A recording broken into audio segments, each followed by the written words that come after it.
ਸਾਹਿਬ ਦੀ ਨਿਰੋਲ ਵਿਚਾਰਧਾਰਾ ਦੇ ਅਨੁਸਾਰ ਨਹੀਂ ਹਨ, ਕਿਉਂਕਿ ਗੁਰੂ ਘਰ ਦੀ ਜਿਹੜੀ ਵਿਚਾਰਧਾਰਾ ਸਭ ਤੋਂ ਵੱਖਰੀ ਹੈ।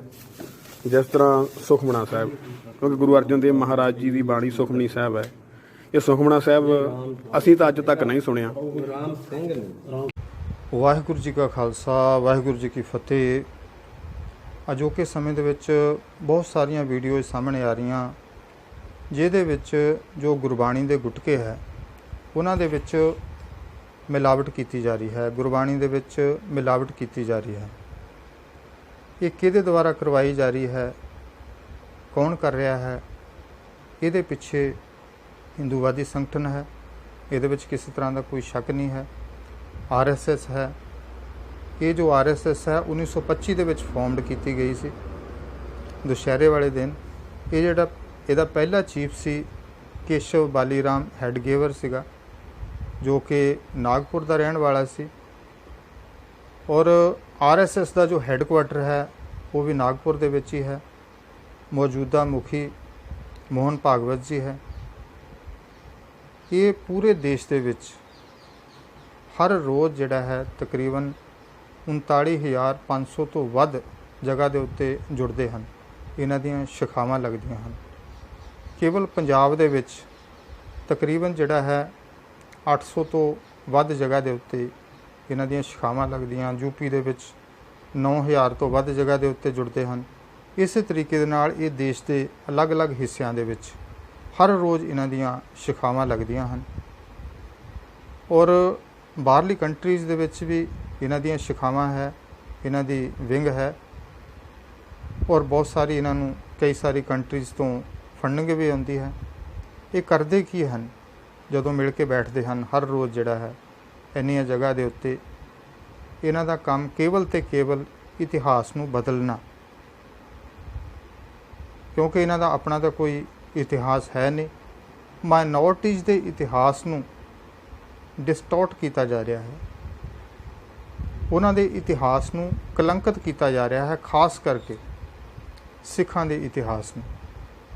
ਕਿਉਂਕਿ ਜੋ ਗੁਰੂ ਸਾਹਿਬਾਨ ਨੇ ਸਾਨੂੰ ਜੋ ਵਿਚਾਰਧਾਰਾ ਦਿੱਤੀ, ਜੋ ਫਲਸਫਾ ਦਿੱਤਾ, ਜੋ ਸਿਧਾਂਤ ਦਿੱਤੇ, ਜੋ ਪਰੰਪਰਾਵਾਂ ਦਿੱਤੀਆਂ, ਉਹ ਬਹੁਤ ਹੀ ਵਿਲੱਖਣ ਹਨ। ਉਹਨਾਂ ਸਿਧਾਂਤਾਂ ਦੇ ਉੱਤੇ, ਉਸ ਫਲਸਫੇ ਦੇ ਉੱਤੇ, ਉਸ ਵਿਚਾਰਧਾਰਾ ਦੇ ਉੱਤੇ ਇਹ ਡਾਇਰੈਕਟਲੀ ਤੇ ਇਨਡਾਇਰੈਕਟਲੀ ਅਟੈਕ ਕਰ ਰਹੇ ਹਨ। ਹੁਣ ਇਹਨਾਂ ਨੇ ਜਿਹੜਾ ਹੈ ਗੁਰਬਾਣੀ ਦੇ ਵਿੱਚ ਜਿਹੜਾ ਹੈ ਮਿਲਾਵਟ ਕਰਨਾ ਸ਼ੁਰੂ ਕਰ ਦਿੱਤਾ। ਸਾਡੇ ਕੋਲ ਸੱਚ ਕੇਵਲ ਤੇ ਕੇਵਲ ਜਿਹੜੀ ਹੈ ਗੁਰਬਾਣੀ ਹੈ, ਜੋ ਇਹ ਕੇਵਲ ਤੇ ਕੇਵਲ ਹਿੰਦੀ ਤੇ ਹਿੰਦੂਤਵ ਦੀ ਗੱਲ ਕਰਦੇ ਹਨ। ਪਰ ਇਹ ਜੋ ਸਿੱਖਾਂ ਦੇ ਕੀਤੇ ਹੋਏ ਉਪਕਾਰ ਹੈ ਉਹਨਾਂ ਨੂੰ ਇਹ ਲੋਕ ਭੁੱਲ ਗਏ। ਇਹ ਭੁੱਲ ਗਏ ਗੁਰੂ ਤੇਗ ਬਹਾਦਰ ਜੀ ਦੀ ਸ਼ਹਾਦਤ ਨੂੰ। ਗੁਰੂ ਗੋਬਿੰਦ ਸਿੰਘ ਜੀ ਨੇ 14 ਜੰਗਾਂ ਲੜੀਆਂ, ਗੁਰੂ ਹਰਗੋਬਿੰਦ ਸਾਹਿਬ ਜੀ ਨੇ 4 ਜੰਗਾਂ ਲੜੀਆਂ। ਇਹ ਭੁੱਲ ਗਏ ਅਹਿਮਦ ਸ਼ਾਹ ਅਬਦਾਲੀ ਦੇ ਟਾਈਮ ਨੂੰ, ਜਦੋਂ ਗਜਨੀ ਦੇ ਬਾਜ਼ਾਰਾਂ ਦੇ ਵਿੱਚ ਟਕੇ ਦੇ ਵਿੱਚ ਵੇਚੀਆਂ ਜਾਂਦੀਆਂ ਸਨ। ਇਹ ਭੁੱਲ ਗਏ ਔਰੰਗਜ਼ੇਬ ਦੇ ਟਾਈਮ ਨੂੰ। ਜਿਹੜਾ ਕਿਸੇ ਦੇ ਕੀਤੇ ਹੋਏ ਉਪਕਾਰਾਂ ਨੂੰ ਭੁੱਲ ਜਾਵੇ ਉਸ ਨੂੰ ਅਕਿਰਤ ਕਣ ਕਹਿੰਦੇ ਹਨ। ਉਹ ਲੋਕ ਇਹ ਕਰ ਰਹੇ ਹਨ ਕਿ ਜਿਨ੍ਹਾਂ ਦਾ ਆਪਣਾ ਕੋਈ ਧਰਮ ਨਹੀਂ ਹੈ, ਧਰਮ ਦੀ ਵਿਚਾਰਧਾਰਾ ਨਹੀਂ ਹੈ, ਪਰ ਦੇਸ਼ ਦੇ ਉੱਤੇ ਕਾਬਜ਼ ਹੋ ਕੇ ਬੈਠ ਗਏ। 85% ਜਿਹੜਾ ਕੁਰਬਾਨੀਆਂ ਦੇਣ ਵਾਲਿਆਂ ਨੂੰ ਅੱਜ ਇਸ ਦੇਸ਼ ਦੇ ਵਿੱਚ ਕੋਈ ਨਹੀਂ ਪੁੱਛਦਾ। ਇਸ ਕਰਕੇ ਬੇਨਤੀ ਹੈ ਕਿ ਸੁਚੇਤ ਹੋਵੋ। ਜੋ ਗੁਰਦੁਆਰਿਆਂ ਦੇ ਵਿੱਚ ਗੁਟਕੇ ਪਏ ਹਨ ਜਾਂ ਜੋ ਨਵੇਂ ਆ ਰਹੇ ਹਨ, ਉਹਨਾਂ ਨੂੰ ਪੁਰਾਣੇ ਜਿਹੜੇ ਗੁਟਕੇ ਹਨ ਉਹਨਾਂ ਦੇ ਨਾਲ ਕੰਪੇਅਰ ਕਰੋ। ਜੇ ਲੱਗ ਰਿਹਾ ਹੈ ਕਿ ਕਿਤੇ ਮਿਲਾਵਟ ਹੋਈ ਹੈ ਤਾਂ ਜਿਹੜੇ ਉਹਨਾਂ ਗੁਟਕਿਆਂ ਨੂੰ ਜ਼ਬਤ ਕਰੋ ਔਰ ਸਿੱਧਾ ਉਹਨਾਂ ਨੂੰ ਜਿਹੜਾ ਹੈ ਅਕਾਲ ਤਖਤ ਸਾਹਿਬ ਦੇ ਜਥੇਦਾਰ ਨੂੰ ਉਹਦੀ ਇਨਫੋਰਮੇਸ਼ਨ ਦਿਓ ਔਰ ਉਹਨਾਂ ਨੂੰ ਉੱਥੇ ਡਿਪੋਜ਼ਿਟ ਕਰਵਾਓ। ਔਰ ਦੂਸਰਾ, ਇਹ ਵੀ ਰਿਲਾਇਬਲ ਸੋਰਸਿਸ ਸੇ ਪਤਾ ਚੱਲ ਰਿਹਾ ਹੈ ਕਿ ਹੁਣ ਜਿਹੜਾ ਹੈ ਗੁਰੂ ਗ੍ਰੰਥ ਸਾਹਿਬ ਜਿਹੜਾ ਹੈ ਸਰੂਪ ਹੈ RSS ਦੇ ਦੁਆਰਾ ਲਿਖਵਾਏ ਜਾ ਰਹੇ ਹਨ, ਜਿਹਦੇ ਵਿੱਚ ਗੁਰਬਾਣੀ ਦੇ ਵਿੱਚ ਮਿਲਾਵਟ ਕੀਤੀ ਜਾਣੀ ਹੈ। ਇਸ ਕਰਕੇ ਜਿਨ੍ਹਾਂ ਵੀ ਗੁਰੂ ਘਰਾਂ ਦੇ ਵਿੱਚ, ਗੁਰਦੁਆਰਿਆਂ ਦੇ ਵਿੱਚ ਜਾਂ ਕਿਸੇ ਘਰ ਦੇ ਵਿੱਚ ਜੋ ਪੁਰਾਤਨ ਗੁਰੂ ਗ੍ਰੰਥ ਸਾਹਿਬ ਦੇ ਸਰੂਪ ਪਏ ਹਨ, ਉਹ ਜਿਹੜਾ ਹੈ ਉਹਨਾਂ ਨੂੰ ਸੰਭਾਲ ਕੇ ਰੱਖੋ। ਉਹ ਜਿਹੜੇ ਹੈ ਗੁਰਦੁਆਰਿਆਂ ਦੇ ਵਿੱਚੋਂ ਚੁੱਕੇ ਜਾ ਰਹੇ ਹਨ ਕਿ ਬਿਰਧ ਹੋ ਗਏ ਹਨ, ਸੰਸਕਾਰ ਦੇ ਨਾਮ ਦੇ ਉੱਤੇ ਚੁੱਕੇ ਜਾ ਰਹੇ ਹਨ। ਉਹ ਜੋ ਪੁਰਾਤਨ ਗੁਰੂ ਗ੍ਰੰਥ ਸਾਹਿਬ ਜੀ ਦੇ ਸਰੂਪ ਹੈ ਉਹ ਨਾ ਦੇਵੋ, ਨਹੀਂ ਤੇ ਇਹਨਾਂ ਨੇ ਜਿਹੜਾ ਹੈ ਗੁਰਬਾਣੀ ਦੇ ਵਿੱਚ ਮਿਲਾਵਟ ਕਰ ਦੇਣੀ ਹੈ। ਦੂਸਰਾ, ਜਿਹੜੀਆਂ ਸਾਡੀਆਂ ਸੰਸਥਾਵਾਂ ਹੈ, ਜਿਹੜੀਆਂ ਪ੍ਰੀਮੀਅਰ ਸੰਸਥਾਵਾਂ, ਉਹਨਾਂ ਦੇ ਵਿੱਚ ਵੀ ਅੱਜ ਇੰਟਰੂਜਨ ਹੋ ਚੁੱਕੀ ਹੈ। ਸਾਡੇ ਵਰਗੇ ਸਰੂਪ ਬਣਾ ਕੇ ਉਹਨਾਂ ਦੇ ਵਿੱਚ ਵਾੜ ਦਿੱਤੇ ਗਏ ਜਿਹੜੇ ਸਿੱਖ ਸੰਸਥਾਵਾਂ ਨੂੰ ਅੱਜ ਢਾਹ ਲਾ ਰਹੇ ਹਨ। ਇਸ ਕਰਕੇ ਜ਼ਰੂਰਤ ਇਹ ਹੈ ਕਿ ਆਪ ਸੁਚੇਤ ਹੋਵੋ, ਗੁਰਬਾਣੀ ਨੂੰ ਆਪ ਪੜ੍ਹੋ, ਵਿਚਾਰ ਕੇ ਪੜ੍ਹੋ ਔਰ ਹੋਰਨਾਂ ਨੂੰ ਵੀ ਜਿਹੜਾ ਹੈ ਗੁਰਬਾਣੀ ਦਾ ਸੱਚ ਜਿਹੜਾ ਹੈ ਦੱਸੋ ਕਿ ਸਾਨੂੰ ਗੁਰੂ ਗ੍ਰੰਥ ਸਾਹਿਬ ਜੀ ਜਿਹੜੇ ਹੈ ਕਹਿ ਕੀ ਰਹੇ ਹਨ, ਉਪਦੇਸ਼ ਕੀ ਦੇ ਰਹੇ ਹਨ, ਤਾਂ ਕਿ ਸਾਰੀਆਂ ਜਿਹੜੀਆਂ ਸਿੱਖ ਸੰਗਤਾਂ ਹੈ, ਗੁਰੂ ਨਾਨਕ ਨਾਮ ਲੇਵਾ ਸੰਗਤ ਹੈ, ਉਹ ਇਹਨਾਂ ਸਿਧਾਂਤਾਂ ਦੇ ਉੱਤੇ ਚੱਲ ਕੇ ਆਪਣੇ ਜੀਵਨ ਨੂੰ ਸਫਲ ਕਰਨ ਔਰ ਉਹਨਾਂ ਸਿਧਾਂਤਾਂ ਨੂੰ ਆਪਣੇ ਜੀਵਨ ਦੇ ਵਿੱਚ ਜਿਹੜਾ ਹੈ ਅਪਣਾਉਣ। ਅੱਜ ਸਾਡੇ ਜਿਹੜੇ ਪ੍ਰਚਾਰਕ ਹਨ, ਖਾਸ ਕਰਕੇ ਜਿਹੜੇ ਪ੍ਰੋਫੈਸ਼ਨਲ ਪ੍ਰਚਾਰਕ, ਉਹਨਾਂ ਨੂੰ ਵੀ ਮੈਂ ਬੇਨਤੀ ਕਰਦਾ ਕਿ ਉਹ ਗੁਰਬਾਣੀ ਦਾ ਸੱਚ ਲੋਕਾਂ ਤੱਕ ਪਹੁੰਚਾਉਣ। ਗੁਰੂ ਨਾਨਕ ਪਾਤਸ਼ਾਹ ਜਦੋਂ ਪਹਿਲੀ ਉਦਾਸੀ ਦੇ ਦੌਰਾਨ ਤਕਰੀਬਨ ਸਾਰੇ ਹਿੰਦੂ ਜਿਹੜੇ ਮੰਦਰਾਂ ਦੇ ਵਿੱਚ ਗਏ, ਸਥਾਨਾਂ ਦੇ ਉੱਤੇ ਗਏ, ਉੱਥੇ ਕੋਈ ਉਹ ਮੂਰਤੀਆਂ ਦੇ ਦਰਸ਼ਨ ਕਰਨ ਵਾਸਤੇ ਨਹੀਂ ਗਏ ਸਨ। ਉਹਨਾਂ ਨੂੰ ਵਹਿਮਾਂ ਤੋਂ, ਭਰਮਾਂ ਤੋਂ, ਪਖੰਡਾਂ ਤੋਂ ਕਿ ਇਹ ਪਖੰਡ ਛੱਡੋ, ਇਹ ਜੋ ਕਰ ਰਹੇ ਹੋ ਤੁਸੀਂ ਪਖੰਡ ਕਰ ਰਹੇ ਹੋ, ਉਹਨਾਂ ਨੇ ਤੇ ਕੋਈ ਡਰੇ ਨਹੀਂ। ਜੇ ਹਰਿਦੁਆਰ ਗਏ, ਉਹਨਾਂ ਨੇ ਪੂਰਬ ਵੱਲ ਨੂੰ ਲੋਕ ਪਾਣੀ ਦੇ ਰਹੇ ਸੀ ਮੂੰਹ ਕਰਕੇ, ਗੁਰੂ ਨਾਨਕ ਪਾਤਸ਼ਾਹ ਨੇ ਪੱਛਮ ਵੱਲ ਨੂੰ ਕਰਕੇ ਦੇਣਾ ਸ਼ੁਰੂ ਕਰ ਦਿੱਤਾ। ਗੁਰਬਾਣੀ ਦਾ ਸੱਚ ਦੱਸੋ। ਇਹ ਨਾ ਸੋਚੋ ਕਿ ਸਾਡੇ ਜਿਹੜੇ ਹੈ ਸਾਡੇ ਤੋਂ ਕੋਈ ਨਾਰਾਜ਼ ਹੋ ਜਾਏਗਾ ਜਾਂ ਸਾਡੇ ਲਿਫਾਫੇ ਦੇ ਵਿੱਚ ਜਿਹੜਾ ਹੈ ਪੈਸੇ ਘੱਟ ਹੋ ਜਾਣਗੇ। ਇਹ ਨਾ ਸੋਚੋ ਜੋ ਹੈ। ਇਹੋ ਜਿਹੇ ਸ਼ਬਦਾਂ ਦੀ ਕਦੀ ਵਿਆਖਿਆ ਕਰਦੇ ਨਹੀਂ ਦੇਖਿਆ ਕਿ ਜਿੱਥੇ ਪਾਂਡੇ ਤੁਮਰਾ ਰਾਮ ਚੰਦ ਸੋ ਵੀ ਆਵਤ ਦੇਖਿਆ ਥਾ, ਰਾਵਣ ਸੇਤੀ ਸਰਵਰ ਹੋਈ ਘਰ ਕੀ ਜੋਏ ਗਵਾਈ ਥੀ। ਕਿ ਪੰਡਤ ਜੀ ਤੇਰਾ ਰਾਮਚੰਦਰ ਵੀ ਦੇਖਿਆ ਜਿਹਨੂੰ ਤੁਸੀਂ ਭਗਵਾਨ ਕਹਿੰਦੇ ਹੋ, ਕਿ ਰਾਵਣ ਦੇ ਨਾਲ ਲੜਾਈ ਹੋਈ, ਆਪਣੀ ਜਨਾਨੀ ਹੀ ਗਵਾ ਬੈਠਾ। ਕਹਿ ਰਹੇ ਹੈ ਨਾ, ਬਾਣੀ ਕਹਿ ਰਹੀ ਹੈ, ਰੋਵੇ ਰਾਮ ਨਿਕਾਲਾ ਪਿਆ ਸੀਤਾ ਲਕਸ਼ਮਣ ਵਿਛੜ ਗਿਆ।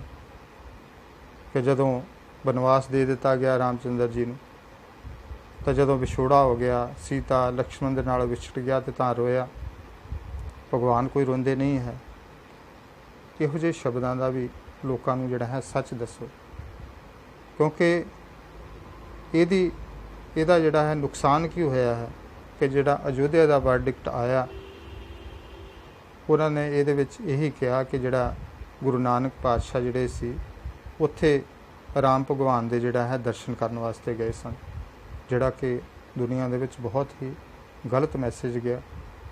ਜਦੋਂ ਕਿ ਗੁਰੂ ਨਾਨਕ ਪਾਤਸ਼ਾਹ ਇੱਕ ਤੋਂ ਇਲਾਵਾ ਇੱਕ ਹੀ ਸੀ ਬਸ ਜੋ ਹੈ। ਪਰ ਜਿਹੜਾ ਹੈ ਇੱਥੇ ਲੋਕਾਂ ਦੇ ਵਿੱਚ ਜਿਹੜੀ ਹੈ ਦੁਬਿਧਾ ਪਾ ਦਿੱਤੀ ਗਈ। ਉਸ ਜੱਜਮੈਂਟ ਦੇ ਵਿੱਚੋਂ ਉਸ ਜਿਹੜਾ ਹੈ ਉਹਨੂੰ ਅਜੇ ਤੱਕ ਜਿਹੜਾ ਹੈ ਅਸਪੰਜ ਨਹੀਂ ਕੀਤਾ ਗਿਆ।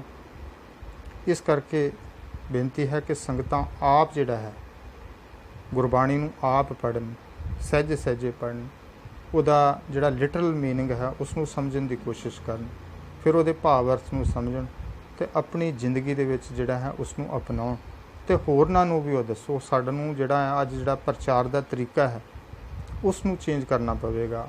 ਅੱਜ ਜ਼ਰੂਰਤ ਹੈ ਕਿ ਹਰ ਬੱਚਾ, ਹਰ ਬੱਚੀ, ਹਰ ਭਰਾ ਭੈਣ, ਮਾਤਾ ਬੀਬੀ, ਬਜ਼ੁਰਗ ਸਭ ਜਿਹੜੇ ਹੈ ਉਹ ਪ੍ਰਚਾਰਕ ਬਣਨ। ਜਿਹੜਾ ਹੈ ਕੇਵਲ ਤੇ ਕੇਵਲ ਜਿਹੜਾ ਹੈ ਬਾਣੀ ਦਾ ਪ੍ਰਚਾਰ ਕਰਨਾ ਕੇਵਲ ਜਿਹੜਾ ਹੈ ਪ੍ਰਚਾਰਕਾਂ ਦਾ ਹੀ ਕੰਮ ਨਹੀਂ ਹੈ।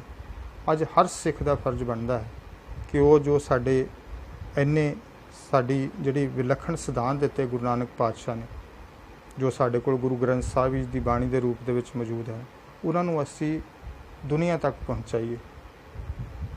ਮੇਰੀ ਵੀਡੀਓ ਚੰਗੀ ਲੱਗੇ ਇਸ ਨੂੰ ਲਾਈਕ ਕਰਨਾ, ਸ਼ੇਅਰ ਕਰਨਾ ਔਰ ਮੇਰੇ ਚੈਨਲ ਸੁਖਦੇਵ ਸਿੰਘ ਟਾਲੀ ਨੂੰ ਸਬਸਕ੍ਰਾਈਬ ਕਰਨਾ ਜੀ। ਵਾਹਿਗੁਰੂ ਜੀ ਕਾ ਖਾਲਸਾ, ਵਾਹਿਗੁਰੂ ਜੀ ਕੀ ਫਤਿਹ। ਤੇ ਕੁਝ ਵੀਰ ਭਰਾਵਾਂ ਵੱਲੋਂ ਗੁਰਦੁਆਰਾ ਆਨੰਦਗੜ੍ਹ ਸਾਹਿਬ ਬਾਜਾਖਾਨਾ ਗੁਟਕਾ ਸਾਹਿਬ ਦੀ ਸੇਵਾ ਕੀਤੀ ਗਈ ਹੈ, ਪਰ ਜਿਹੜੇ ਆ ਪੈਕਟ ਇਸ ਤਰ੍ਹਾਂ ਆਏ ਆ ਸਾਨੂੰ ਨਹੀਂ ਪਤਾ ਵੀਰਾਂ ਦੀ ਭਾਵਨਾ ਕਿਸ ਤਰ੍ਹਾਂ ਦੀ ਹੈ, ਪਰ ਜਿਹੜੇ ਵੀ ਗੁਟਕਾ ਸਾਹਿਬ ਆਏ ਆ ਉਹ ਗੁਰੂ ਗ੍ਰੰਥ ਸਾਹਿਬ ਦੀ ਨਿਰੋਲ ਵਿਚਾਰਧਾਰਾ ਦੇ ਅਨੁਸਾਰ ਨਹੀਂ ਹਨ, ਕਿਉਂਕਿ ਗੁਰੂ ਘਰ ਦੀ ਜਿਹੜੀ ਵਿਚਾਰਧਾਰਾ ਸਭ ਤੋਂ ਵੱਖਰੀ ਹੈ। ਜਿਸ ਤਰ੍ਹਾਂ ਸੁਖਮਣਾ ਸਾਹਿਬ, ਕਿਉਂਕਿ ਗੁਰੂ ਅਰਜਨ ਦੇਵ ਮਹਾਰਾਜ ਜੀ ਦੀ ਬਾਣੀ ਸੁਖਮਣੀ ਸਾਹਿਬ ਹੈ। ਇਹ ਸੁਖਮਣਾ ਸਾਹਿਬ ਅਸੀਂ ਤਾਂ ਅੱਜ ਤੱਕ ਨਹੀਂ ਸੁਣਿਆ। ਇਸੇ ਤਰ੍ਹਾਂ ਜਿਹੜੇ ਹੈ ਇੱਕ ਆ ਪੰਕਤੀ ਹੈ, ਦੂਜਾ ਕਾਹੇ ਸਿਮਰੀਏ ਜੰਮੇ ਤੇ ਮਰ ਜਾਏ, ਇੱਕੋ ਸਿਮਰੋ ਨਾਨਕਾ ਜੁਲ ਥਲ ਜਲ ਥਰਿਆ ਸਮਾਈ। ਇਹ ਪੰਕਤੀ ਗੁਰੂ ਗ੍ਰੰਥ ਸਾਹਿਬ ਦੇ ਵਿੱਚ ਇਸ ਤਰ੍ਹਾਂ ਨਹੀਂ ਹੈ, ਇਹ ਵੱਖਰੇ ਤਰੀਕੇ ਦੇ ਨਾਲ ਹੈ। ਇਸੇ ਤਰ੍ਹਾਂ ਹੁਣ ਇੱਕ ਗੁਟਕਾ ਸਾਹਿਬ ਸਾਨੂੰ ਪ੍ਰਾਪਤ ਹੋਇਆ ਜਿਹਦੇ ਅੱਗੇ ਲਿਖਿਆ ਸਤਿਗੁਰੂ ਰਾਮ ਸਿੰਘ ਜੀ ਸਹਾਈ। ਰਾਮ ਸਿੰਘ ਜੀ ਕੌਣ ਹਨ ਅਸੀਂ ਤਾਂ ਜਾਣਦੇ ਨਹੀਂ। ਇਸੇ ਤਰ੍ਹਾਂ ਇਹਦੇ ਵਿੱਚ ਹੋਰ ਜਿਹੜਾ ਹੈ ਦੱਸਿਆ ਹੈ ਕਿਸ ਤਰ੍ਹਾਂ ਜਿਹੜੀ ਹੈਗੀ ਹੈ ਵੀ ਹਵਨ ਕਿਸ ਤਰ੍ਹਾਂ ਕਰਨਾ, ਹੋਰ ਹਵਨ ਸਮੱਗਰੀ ਬਾਰੇ ਦੱਸਿਆ ਵੀ ਹਵਨ ਦੀ ਮਰਿਆਦਾ, ਇਸ ਦੀਆਂ ਗੱਲਾਂ ਜਿਹੜੀਆਂ ਗੁਰੂ ਘਰ ਨੇ ਸਾਨੂੰ ਸਿਖਾਈਆਂ ਹੀ ਨਹੀਂ ਜਦੋਂ। ਇਸ ਕਰਕੇ ਵੀ ਜਿਸ ਵੀ ਅਸਥਾਨ 'ਤੇ ਇਸ ਤਰ੍ਹਾਂ ਦਾ ਗੁਟਕਾ ਸਾਹਿਬ ਜਾਂ ਬਾਣੀ ਦੀਆਂ ਪੋਥੀਆਂ ਆਉਂਦੀਆਂ ਭਾਈ, ਉਹ ਜਿਹੜੀਆਂ ਪੋਥੀਆਂ ਭਾਈ ਉਹਦਾ ਖਿਆਲ ਰੱਖੋ, ਉਹਨਾਂ ਨੂੰ ਸੰਗਤ ਵਿੱਚ। ਹਾਂ, ਇਹ ਚਤਰ ਸਿੰਘ ਤੇ ਜੀਵਨ ਸਿੰਘ ਵੱਲੋਂ ਛਾਪਿਆ ਤੇ ਉਹਨਾਂ ਨੂੰ ਛਾਪਦਿਆਂ ਨੂੰ ਕਿੰਨਾ ਚਿਰ ਹੋ ਗਿਆ, ਪਰ ਉਹਨਾਂ ਨੂੰ ਇਹ ਪਤਾ ਹੋਣਾ ਚਾਹੀਦਾ ਵੀ ਜਿਨ੍ਹਾਂ ਨੇ ਛਾਪਿਆ ਵੀ ਉਹਨਾਂ ਨੂੰ ਨਹੀਂ ਪਤਾ ਵੀ ਇਹ ਗੁਰੂ ਘਰ ਦੀ ਜਿਹੜੀ ਵਿਚਾਰਧਾਰਾ ਕਿਸ ਤਰ੍ਹਾਂ ਦੀ ਹੈ। ਚਲੋ ਖਰੀਦਣ ਵਾਲਿਆਂ ਨੂੰ ਕਈ ਵਾਰੀ ਨਹੀਂ ਪਤਾ ਹੁੰਦਾ, ਜਾਂ ਜੇ ਪਤਾ ਤਾਂ ਫਿਰ ਉਹਨਾਂ ਨੂੰ ਵੀ ਇਸ ਗੱਲ ਬਾਰੇ ਜਾਣਕਾਰੀ ਹੋਣੀ ਚਾਹੀਦੀ ਹੈ, ਸਿੱਖਿਆ ਲੈਣੀ ਚਾਹੀਦੀ ਹੈ ਵੀ ਗੁਰੂ ਘਰ ਦੀ ਵਿਚਾਰਧਾਰਾ ਨਿਰੋਲ ਆ। ਸੋ ਇਹ ਬੇਨਤੀ ਹੈ ਸਾਰੀਆਂ ਸੰਗਤਾਂ ਨੂੰ ਵੀ ਜਿੱਥੇ ਵੀ ਇਸ ਤਰ੍ਹਾਂ ਪੋਥੀਆਂ ਜਾਂ ਸੈਂਚੀਆਂ ਆਉਂਦੀਆਂ ਸੇਵਾ ਦੇ ਵਿੱਚ, ਉਹਨਾਂ ਨੂੰ ਵੇਖ ਲਿਆ ਜਾਵੇ ਅਤੇ ਜੋ ਵੀ ਵੀਰ ਇਸ ਨੂੰ ਦਾਨ ਕਰਦੇ ਆ ਜਾਂ ਸੇਵਾ ਵਜੋਂ ਉਹਨਾਂ ਨੂੰ ਦੱਸ ਦਿੱਤਾ ਜਾਵੇ ਵੀ ਇਸ ਦੇ ਵਿੱਚ ਆਹ ਖਾਮੀਆਂ ਹਨ। ਇਸ ਕਰਕੇ ਸੰਗਤਾਂ ਵਿੱਚ ਵੰਡਣ ਤੋਂ ਪਹਿਲਾਂ ਇਸ ਗੱਲ ਦੀ ਘੋਖ ਕਰ ਲਈ ਜਾਵੇ। ਪਹਿਲੇ ਨੋਟ ਦੇ ਦਿੰਦੇ ਆ। ਅੱਛਾ, ਇੱਕ ਨੋਟ ਪਹਿਲਾਂ ਹੀ ਦਿੱਤਾ ਹੋਇਆ। ਹਾਂ, ਕਈ ਗੁਟਕਾ ਸਾਹਿਬ ਦੇ ਉੱਪਰ ਨੋਟ ਪਹਿਲਾਂ ਦਿੱਤਾ ਹੋਇਆ ਵੀ ਪੰਥ ਦੇ ਜੇ ਵੀ ਇਹਦੇ ਵਿੱਚ ਕੁਝ ਖਾਮੀਆਂ ਹਨ। ਹਾਂ, ਇਸ ਦੇ ਵਿੱਚ ਹਾਂ ਜ਼ਰੂਰੀ ਬੇਨਤੀਆਂ ਵੀ ਇਹਦੇ ਵਿੱਚ ਜੇ ਕੋਈ ਉਕਾਈ ਹੈ ਤਾਂ ਪਾਠਕ ਧਿਆਨ ਭਈ ਪਾਠਕ ਦਾ ਕੰਮ ਨਹੀਂ ਗਾ ਇਸ ਗਲਤੀਆਂ ਕੱਢਣਾ। ਤੁਸੀਂ ਪੂਰੀ ਸੋਧ ਕਰਕੇ ਭੇਜੋ। ਹੋਰ ਵੀ ਛਾਪਕਾਂ ਦਾ ਕੰਮ ਹੈ, ਜਿਹੜੇ ਪਬਲਿਸ਼ਰ ਹੈ ਉਹਨਾਂ ਦਾ ਇਹ ਕੰਮ ਹੈ ਵੀ ਇਹਨਾਂ ਨੂੰ ਪੂਰੀ ਸੋਧ ਕੇ ਜਿਹੜਾ ਹੈ ਭੇਜੋ।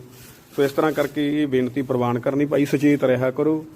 ਗੁਰਬਾਣੀ ਸਾਡੀ ਨਿਰੋਲ ਹੈ, ਜਿਹੜੀ ਗੁਰੂਆਂ ਨੇ ਸਿੰਘਾਂ ਨੇ ਲੱਖਾਂ ਕੁਰਬਾਨੀਆਂ ਕਰਕੇ ਸਾਡੇ ਤੱਕ ਪਹੁੰਚਾਈ ਹੈ।